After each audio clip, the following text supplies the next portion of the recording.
오늘 말씀이 깁니다. 그러나 다 읽겠습니다. 너무 중요합니다. 16장 1절부터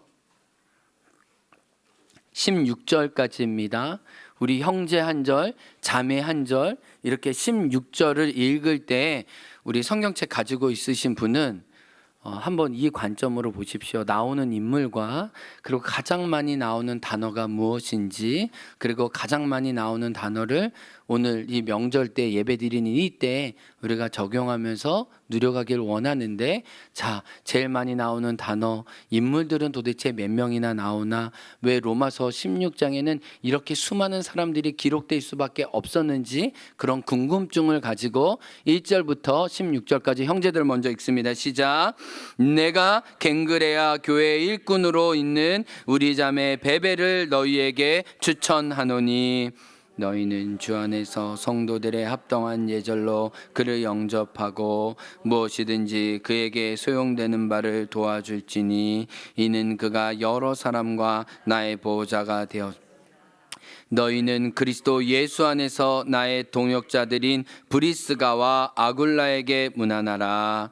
그들은 내 목숨을 위하여 자기들의 목까지도 내놓았나니, 나뿐 아니라 이방인의 모든 교회도 그들에게 감사하느니라. 또 저의 집에 있는 교회에도 문안하라. 내가 사랑하는 에베네도에게 문안하라. 그는 아시아에서 그리스도께 처음 맺은 열매니라. 너희를 위하여 많이 수고한 마리아에게 문안하라. 내 친척이요 나와 함께 갇혔던 안드로니고와 유니아에게 문안하라. 그들은 사도들에게 존중이 여겨지고 또한 나보다 먼저 그리스도 안에 있는 자라. 또 주 안에서 내 사랑하는 암블리아에게 문안하라. 그리스도 안에서 우리의 동역자인 우르바노와 나의 사랑하는 스다구에게 문안하라. 그리스도 안에서 인정함을 받은 아벨레에게 문안하라. 아리스도블로 건속에게 문안하라. 내 친척 헤로디온에게 문안하라. 나기스의 가족 중 주 안에 있는 자들에게 문안하라. 주 안에서 수고한 두루베나와 두루보사에게 문안하라. 주 안에서 많이 수고하고 사랑하는 버시에게 문안하라. 주 안에서 택하심을 입은 루포와 그의 어머니에게 문안하라. 그의 어머니는 곧 내 어머니니라. 아순그리도와 블레곤과 허메와 바드로바와 허마 및 그들과 함께 있는 형제들에게 문안하라. 빌롤로고와 율리아와 또 네레오와 그의 자매 올름바와 그들과 함께 있는 모든 성도에게 문안하라. 같이 읽을까요? 너희가 거룩하게 입맞춤으로 서로 문안하라. 그리스도의 모든 교회가 다 너희에게 문안하느니라. 아멘. 기도하겠습니다. 하나님, 오늘 사랑으로 문안하는 이 로마서 16장을 통해 우리도 아름다운 문안이, 아름다운 감사가, 아름다운 세움이 일어나는 은혜가 있게 하여 주옵소서. 예수님 이름으로 기도합니다. 아멘. 저는 지난주 한 주 내내 무슨 설교를 하면 좋을까 솔직히 고민을 했어요. 이게 목사의 고민이기도 한데, 어떤 설교 시리즈가 끝나고 나면 그 다음 시리즈를 준비합니다. 나눌 주제가 있었는데 이게 추석이고 또 명절이기도 한데 너무 무거운 주제를 전하면 안 되겠다 싶어서 어떻게 명절의 의미를 잘 좀 구현해낼 수 있을까 하다가, 사도 바울이 성도들에게 문안했던 이 문안 인사의 메시지로 서로에게 문안 인사하고 하늘 가족됨을 누리면 좋겠다, 이런 생각을 했는데 너무 연구와 묵상이 깊어져 가지고 한 주만에 설교로 끝날 것 같지는 않고, 이 16장 문안 인사를 통해 우리에게 주시는 메시지를 좀 살펴보고 싶었어요. 그런데 제가 이 구절을 한 주 내내 묵상하다가 바울의 감사 인사를 받는 한 사람 한 사람이 되어서 이 구절을 느껴보았거든요. 근데 이 구절이 2000년 전의 일이지만 사도 바울에게 또 받는 사람에게 많은 감흥이 있었겠구나, 이게 그냥 다가와졌습니다. 지금 이 편지를 고린도에서 기록하고 있거든요.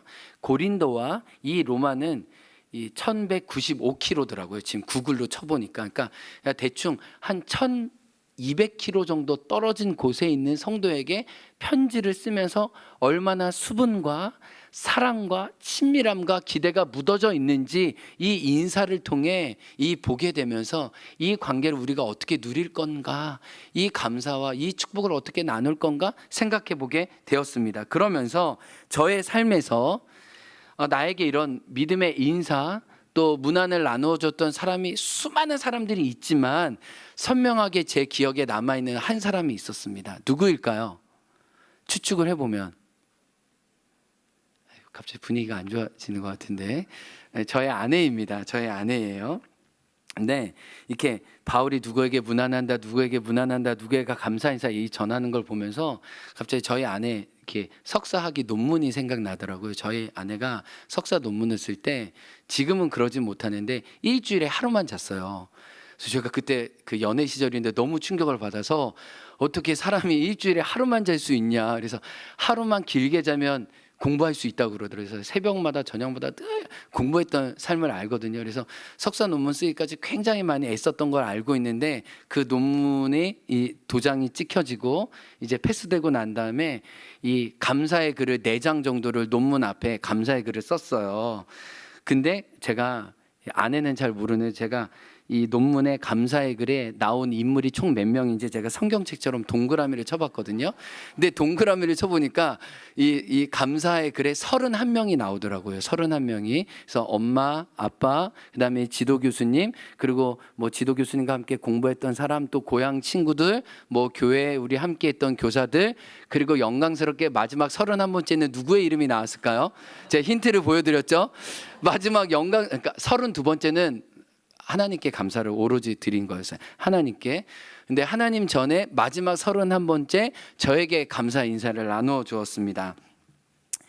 수년 전의 일이어서 약간 닭살이 돋는데 약간 양해를 해주시고 들어주시면 감사하겠습니다. 약간 민망하지만은 약간 그래도 이 감사 인사를 들었다는 기억이 있으니까 나의 있는 모습 그대로를 수용해주며 진실한 마음으로 함께해주는 인생의 동역자 요한 오빠에게도 감사를 드립니다.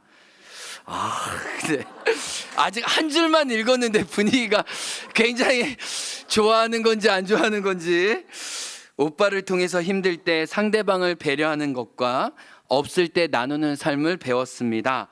그러면서도 넉넉하게 살아가는 삶이란 서로에 대한 감사를 표현하며 사랑하는 것임을 알게 해주어 감사합니다. 오빠 진심으로 존경하며 하나님의 사람으로 부끄러움 없이 서가길 기도합니다. 이게 31번째 논문 앞에 있는 감사의 글이에요. 제가 이걸 보고 좋았을까요? 안 좋았을까요? 굉장히 이렇게 잊지 못하죠.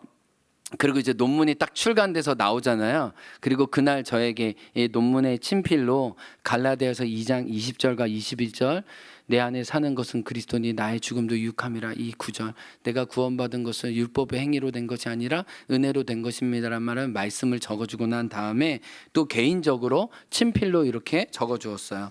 요한 오빠, 때로는 많은 말이 내 안에 있는 기쁨과 감사를 많이 축소시켜 버릴 때가 있는 것 같아요.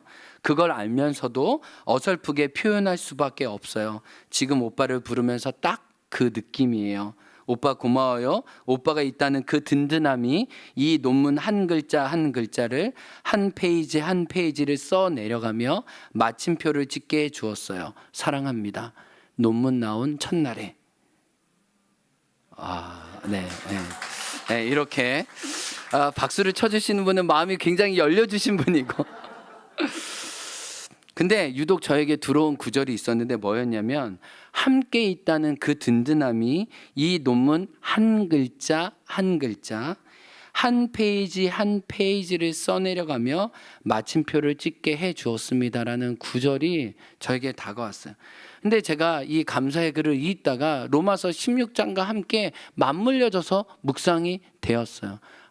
사도 바울도 이 로마서 편지를 쓸 수 있는 한 글자 한 글자 한 페이지 한 페이지마다 그들과 믿음으로 동역했던 수많은 믿음의 사람들이 함께 있었기에 이 로마서 편지가 쓰여진 것이지 아무것도 없는 허공의 상태에서 이 거룩한 말씀이 전해진 것이 아니라 그와 함께 믿음을, 그와 함께 소망을, 그와 함께 사랑을 나누었던 오늘 본문에 나오는 30명이나 되는 함께 믿음의 안부를 전하는 그들로 말미암아 이 편지를 적을 수 있었겠구나라는 깨달음이 오면서 감사했어요. 아니, 한 사람이 자기 논문을 적는데도 31명의 믿음의 동역자와 믿음의 식구들이 있었다면 이 성경이 기록되는 것에도 동일한 일이었겠구나. 그 믿음의 사람들이 사도 바울과 끊임없이 함께했던 그 결과로 로마서가 쓰여지게 되었고, 아니, 우리의 삶에도 마찬가지로 믿음의 동역자들과 함께할 때 우리만의 로마서 16장도 쓰여질 수 있겠구나라는 믿음이 갖게 되었어요. 아멘. 그래서 로마서 16장은 사도 바울이 문안 인사를 전했던 것처럼 오늘 하늘 가족인 저와 여러분도 믿음의 동역을 할 때, 믿음의 걸음을 서로에게 옆에 함께 있어줄 때 우리의 믿음의 로마서 16장도 오늘 기록될 수 있다는 것을 오늘 말씀은 보여주고 있어요. 그러면서 오늘 본문에서 주목할 것이 뭐였냐면 사도 바울이 로마 교회 성도들을 어떻게 바라보고 어떻게 표현하고 있느냐는 거예요. 어떤 이해를 가지고 이 편지를 쓰고 있느냐는 거예요. 결론은 단순해요. 따라합니다. 사도 바울은 교회를 하늘 가족으로 바라보았습니다. 자, 옆에 있는 분에게 고백합니다. 우리는 하늘 가족입니다. 놀랍게도 문안 인사를 전하는 중간중간에 하늘 가족됨을 보여주는, 세상이 이해하고 담을 수 없는 새로운 공동체임을 보여주는 표현들이 굉장히 많아요. 그 첫 번째 표현이 자매요 형제라는 표현입니다. 따라해 보겠습니다. 자매요 형제입니다.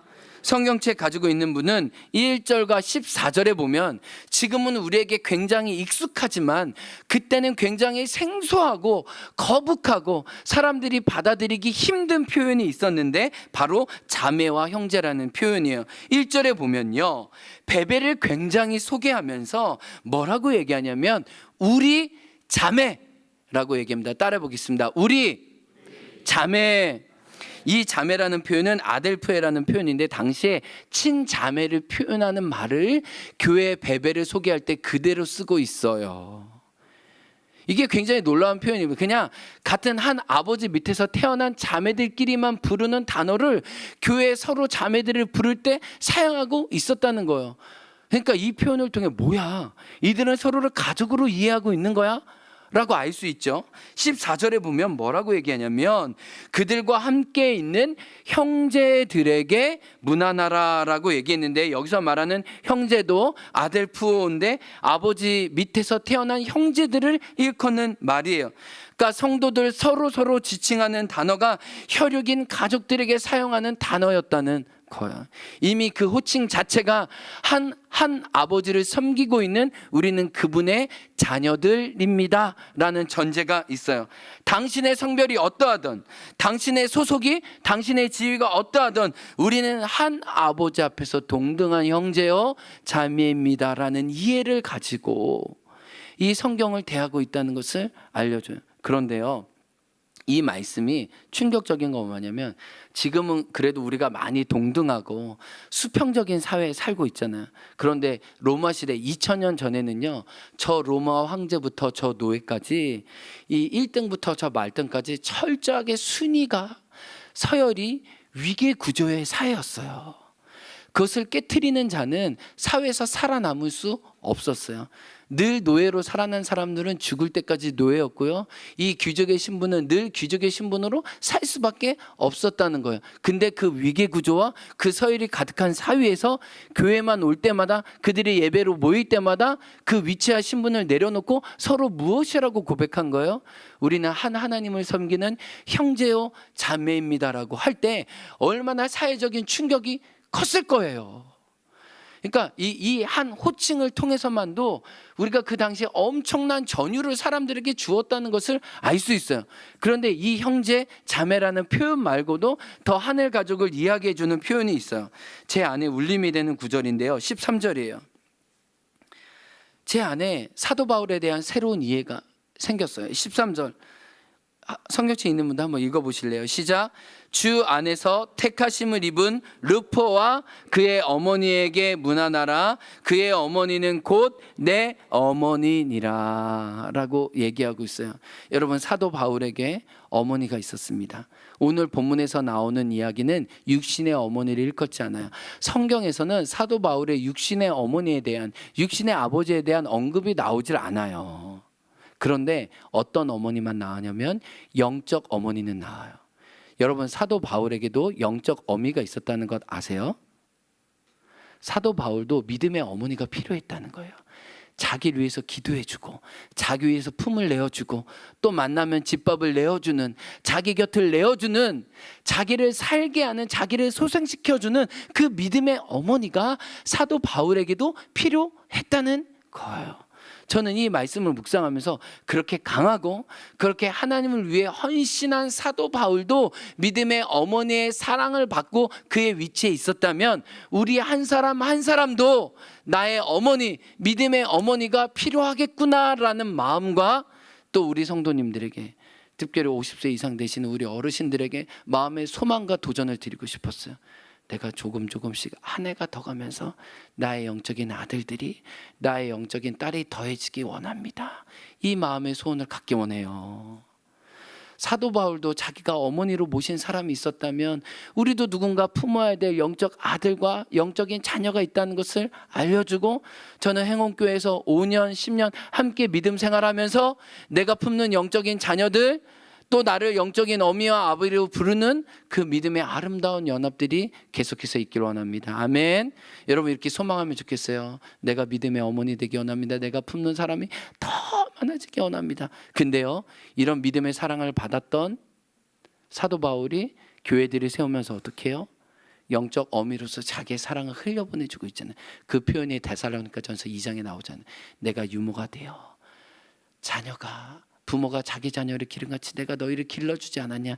이걸 먼저 어디서 경험한 거예요? 루포의 어머니를 통해 경험한. 그래서 어머니 앞에 뭐라고 표현해요? 내 어머니. 여러분, 저는 내 어머니가 여러분 안에 있기를 원합니다. 아멘. 여러분, 꼭 믿음 생활을 혼자 하는 게 아니에요. 내 어머니가 필요해요. 내 어머니로 누군가를 삼으시고, 그 믿음의 어르신들은 내가 나의 믿음의 영적 자녀가 있다라고 고백하고 기도해주는 관계가 되길 원해요. 그런데요, 이 어머니라는 표현, 이 형제자매라는 표현과 함께 대칭되는 또 표현이 나오는데, 영적 아버지를 상징하는 말도 나오는 것을 알 수 있어요. 여러분, 2절을 봐주세요. 2절에 보면요, 베베라는 여집사가 나오는데, 이 베베라는 여집사가 하나님 나라에 얼마나 용맹한 용사였는지 나중에 더 자세히 설명하겠지만, 이 로마서 자체를 기록한 건 사도 바울이지만, 이 로마서 자체를 1200km 떨어진 이탈리아 로마까지 가서 전달해 준 사람은 베베 여집사예요. 이 베베 여집사에게 엄청난 막중한 사명이 집중된 거예요. 이 여인이 로마서를 제대로 전달하지 않았으면 지금 우리가 가지고 있는 이 로마서 성경책과 이 종교개혁과 우리가 믿음의 바른 진리를 도무지 알 수 없었어요. 이 하나님의 가장 거룩한 예수 그리스도가 하신 일이 로마서에 가득하잖아요. 이 로마서 편지를 지금 누구에게 전달하는 거예요? 베베를 통해 교회 성도들에게 전달하는데요, 이 베베가 사도 바울에게 어떤 사람이었냐, 교회 성도들에게 어떤 사람이었냐, 2절에 보면 뭐라고 얘기해요? 맨 끝에 베베는 여러 사람과 누구의 보호자가 되었대요? 누구의 보호자였어요? 사도 바울의 보호자였다는 거예요. 여러분, 사도 바울이요, 보세요, 허공 속에서 편지를 쓰고 있는 게 아니에요. 형제 자매들이 있었고 영적인 어미가 있었고, 여기서 나의 보호자가 됐다는 얘기는요, 나의 그 백이 되어졌다는 거예요. 나의 든든한 백. 여러분, 나의 든든한 백은 일반적으로 가정에서 누구예요? 아빠잖아요. 내가 무엇을 하든지 밀어주고 격려해주고 지지해주고 기꺼이 자기를 희생해서라도 그 앞에 걸어갈 수 있게끔 해주는 사람이 누구였냐면 베베였다는 건데, 베베가 영적인 후견인으로 영적인 아버지가 되어서 나의 든든한 서포트즈가 되어서 선교사회가 감당할 수 있도록 일선에서 길을 내준 사람이 베베였다라고 이야기하고 있습니다. 그러니까 이 작은 문안 인사에도 가족됨이 느껴지고 가족됨으로 서로를 세우고 있다는 것을 알게 돼요. 그런데 가장 변혁적이고 가장 놀라운 표현이 오늘 이 문안 인사 가운데 있다는 것을 알게 돼요. 핵심적인 표현인데요. 5절 무슨 표현일까요? 5절 말씀 화면 준비되어 있나요? 5절 말씀 한번 읽어볼까요? 시작. 내가 사랑하는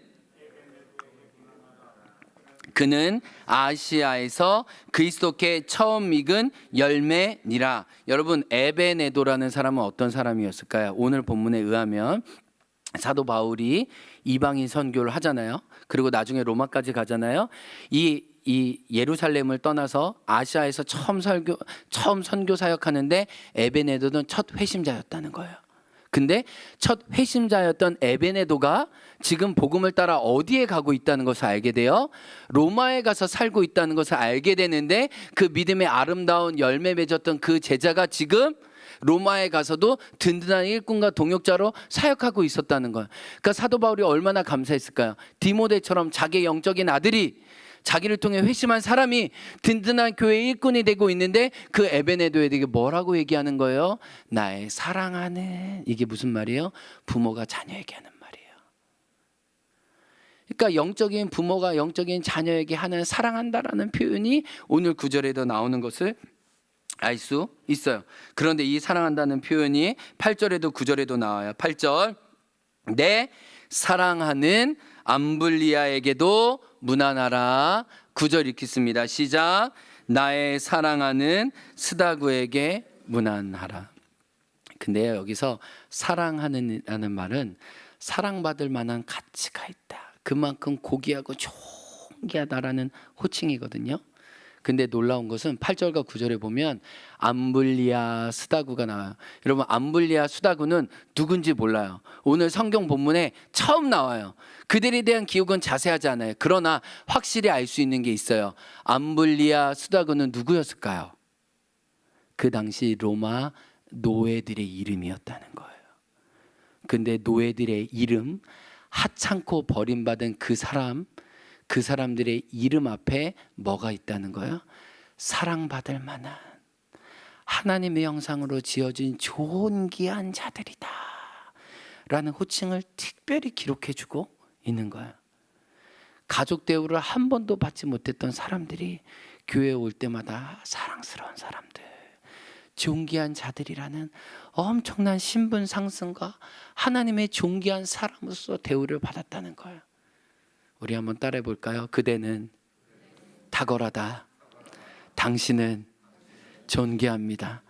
이런 메시지를 교회에 올 때마다 노예가 들었던 거예요. 처음에는 거짓말이지. 내가 무슨 뭘 탁월해. 내가 무슨 사랑받을 만한 가치가 있어. 그런데 교회에 올 때마다 사랑하는 암블리아, 사랑하는 스다구, 너는 노예가 아니야. 그리스도의 존귀한 자녀야 라는 고백을 계속 들을 때, 아, 진짜 내가 그분의 사랑받는 자이지.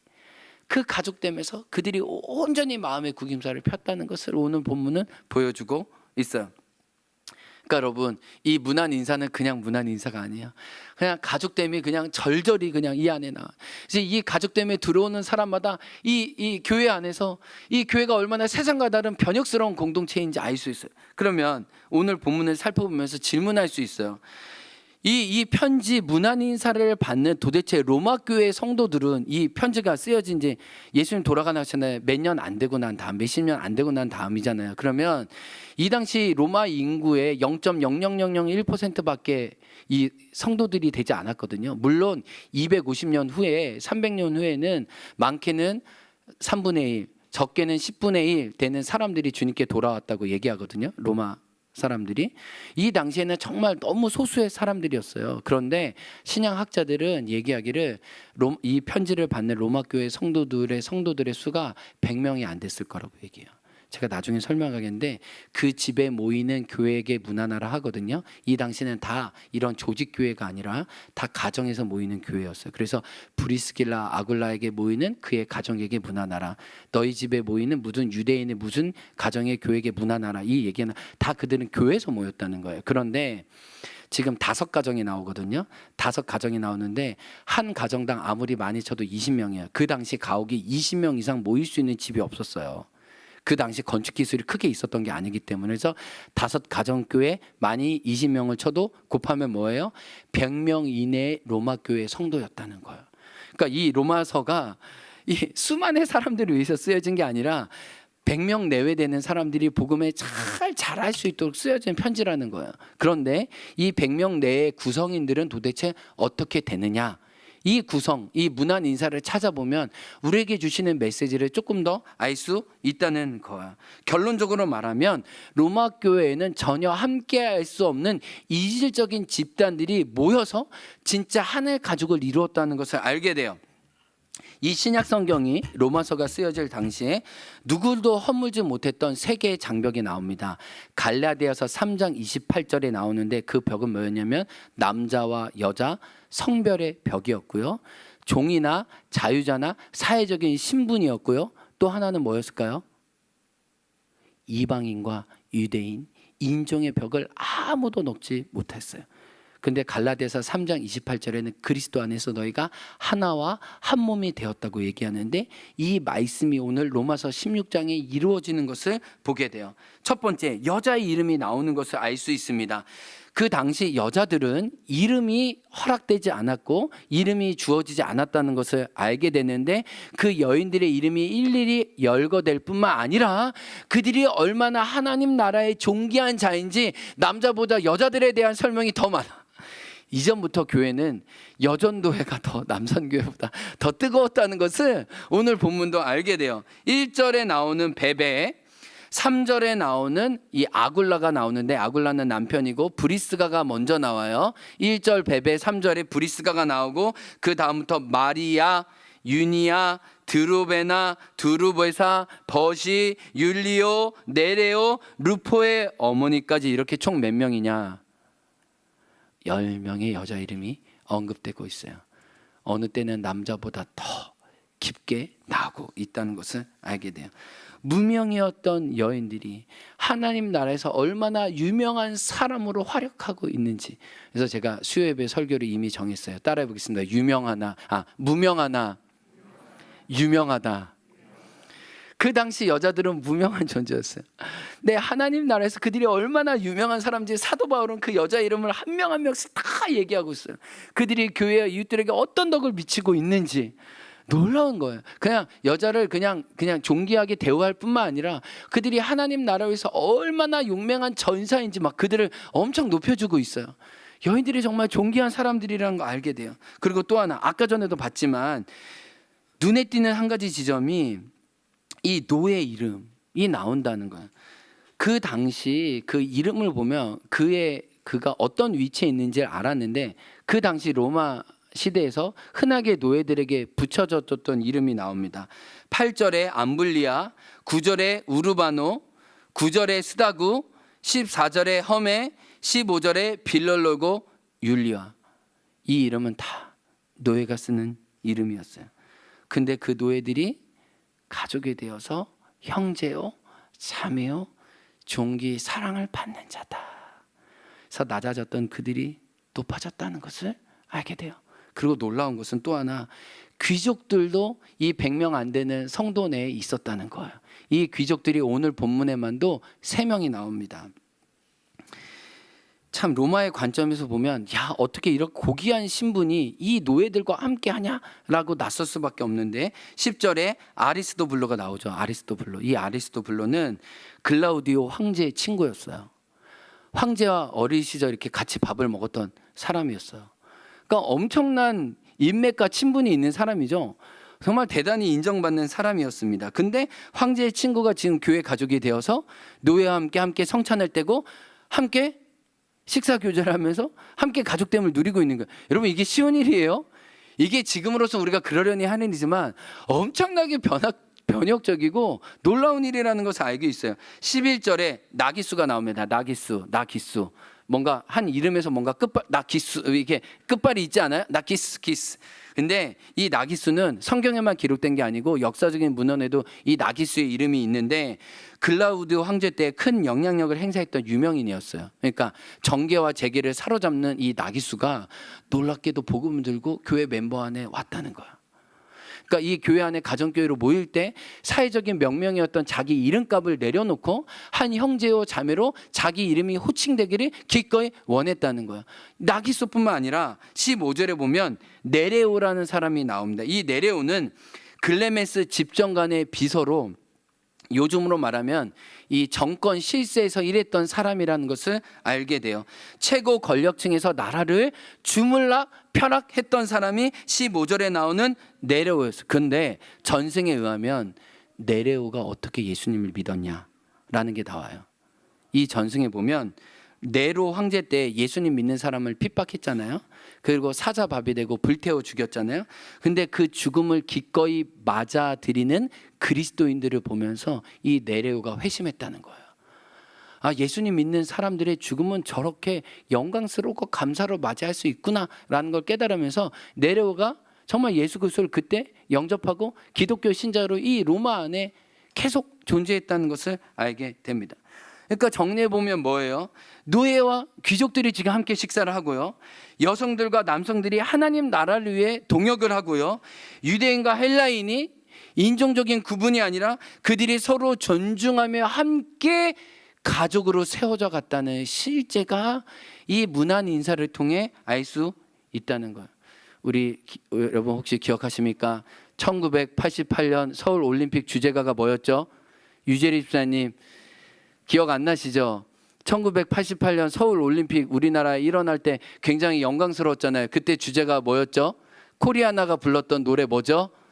손에 손 잡고 벽을 넘어서 우리 서로 한 마음 되자. 노래를 부른다고 한 마음 되는 건 아니잖아요.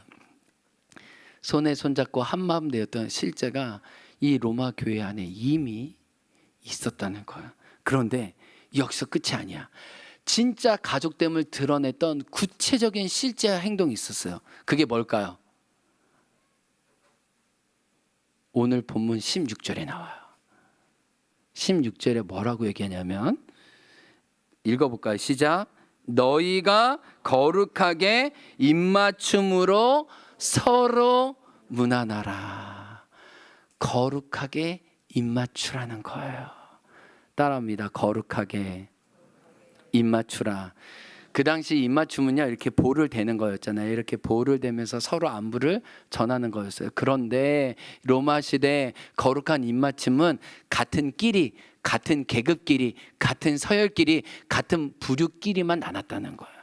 이거를 역전시키면 안 됐어요. 그거는 항명이에요. 그거는 반역이에요. 그건 질서를 거스리는 거예요. 절대 그렇게 거룩한 입맞춤을 하면 안 돼요. 내가 귀족이면 귀족끼리, 내가 노예면 노예끼리, 내가 자유이면 자유끼리, 그거를 넘어설 수 없었다는 거예요. 그런데 뭐라 그러는 거예요? 서로 거룩한 입맞춤으로 문안하라는 거예요. 이게 뭐예요? 서로가 진정으로 가족이 되었기 때문에 이렇게 문안할 수 있었다는 것을 알려주는 거예요. 그래서 이 문안 인사를 받는 사람마다 이 교회를 통해 새로운 사랑을 받고 이 깨어졌던 마음의 골짜기가 메워지면서 수많은 노예들이, 수많은 여인들이 먼저 예수님 믿기 시작해서 300년 후에는 로마 자체가 그리스도의 가족이 되는, 하나님께 돌아오는 수많은 사람들이 기꺼이 돌아오는 은혜가 이 하늘 가족된 사랑의 입맞춤의 증거를 통해 사람들이 마음을 열고 다가왔다는 거예요. 말씀을 마칩니다. 오늘 추석 명절을 맞이해서 우리가 모인 이유도 우리가 바로 하늘 가족이라는 거예요. 로마 교회도 하늘 가족으로 살았다면 오늘도 우리 서로 형제 자매요, 믿음의 어머니와 아버지요, 사랑하는 아들로 서로 존재하는 관계가 우리의 관계라는 거예요. 자, 이제 제가 질문하겠습니다. 아까 성경책 처음 읽을 때 제일 많이 나온 단어가 뭐냐고 물어봤죠. 네, 강정희 집사님 늘 그냥 제일 앞에 계시니까 제가 그냥 질문해야겠어요. 오늘 본문에서 제일 많이 나오는 단어가 뭘까요? 어떻게 아셨어요? 사람 인물이 30명이 나오거든요. 30명 언급하고 난 다음에 또 뭐라는 얘기예요? 문안하라, 문안하라, 문안하라. 오늘 말씀의 적용은 뭘까요? 서로 문안하라, 서로 축복하라, 서로 감사하라, 서로 세워주라, 서로 인정하라, 서로 탁월하다, 서로 존귀하다. 당신이 있어서 기쁘고 감사합니다. 이 고백들이 로마서 16장을 세웠듯이 우리의 문안과 우리의 감사와 우리의 축복이 우리 삶의 로마서 16장을 써 내려갈 줄 믿습니다. 아멘. 자, 그러면 이제 이 말씀에 적용을 하도록 하겠습니다. 우리 반주 한번 해주시면 좋겠는데, 한번 다 같이 일어나 보실래요? 일어나 보셔서, 잘 모르고 어색하고 낯설 수 있지만 형제의 모습 속에, 자매의 모습 속에 보이는 하나님의 형상 아름다워라. 존귀한 왕이 여기 계시니 사랑하며 섬기기 원합니다. 우리는 로마서 16장의 하늘 가족을 함께